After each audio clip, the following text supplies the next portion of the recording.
Jadi minimkan ucapan semampu Anda, minimkan omongan semampu Anda, minimkan berbicara semampu Anda. Karena semakin Anda minim bicara, Anda semakin minim kesalahan.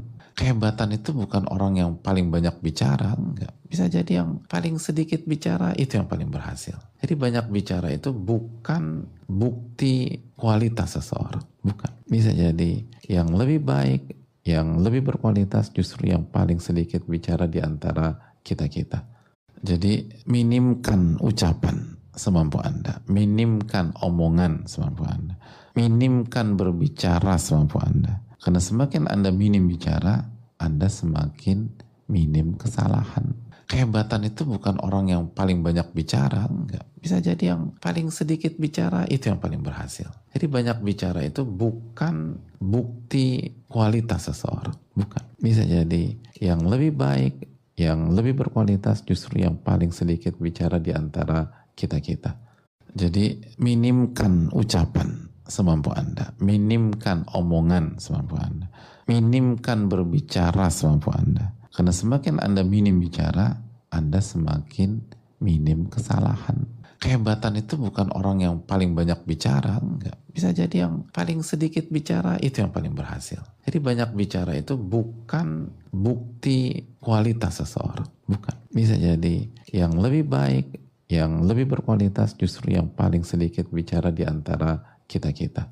Jadi minimkan ucapan semampu Anda, minimkan omongan semampu Anda, minimkan berbicara semampu Anda. Karena semakin Anda minim bicara, Anda semakin minim kesalahan. Kehebatan itu bukan orang yang paling banyak bicara, enggak. Bisa jadi yang paling sedikit bicara itu yang paling berhasil. Jadi banyak bicara itu bukan bukti kualitas seseorang, bukan. Bisa jadi yang lebih baik, yang lebih berkualitas justru yang paling sedikit bicara di antara kita-kita. Jadi minimkan ucapan semampu Anda, minimkan omongan semampu Anda, minimkan berbicara semampu Anda. Karena semakin Anda minim bicara, Anda semakin minim kesalahan. Kehebatan itu bukan orang yang paling banyak bicara, enggak. Bisa jadi yang paling sedikit bicara itu yang paling berhasil. Jadi banyak bicara itu bukan bukti kualitas seseorang, bukan. Bisa jadi yang lebih baik, yang lebih berkualitas justru yang paling sedikit bicara di antara kita-kita. Jadi minimkan ucapan semampu Anda, minimkan omongan semampu Anda, minimkan berbicara semampu Anda. Karena semakin Anda minim bicara, Anda semakin minim kesalahan.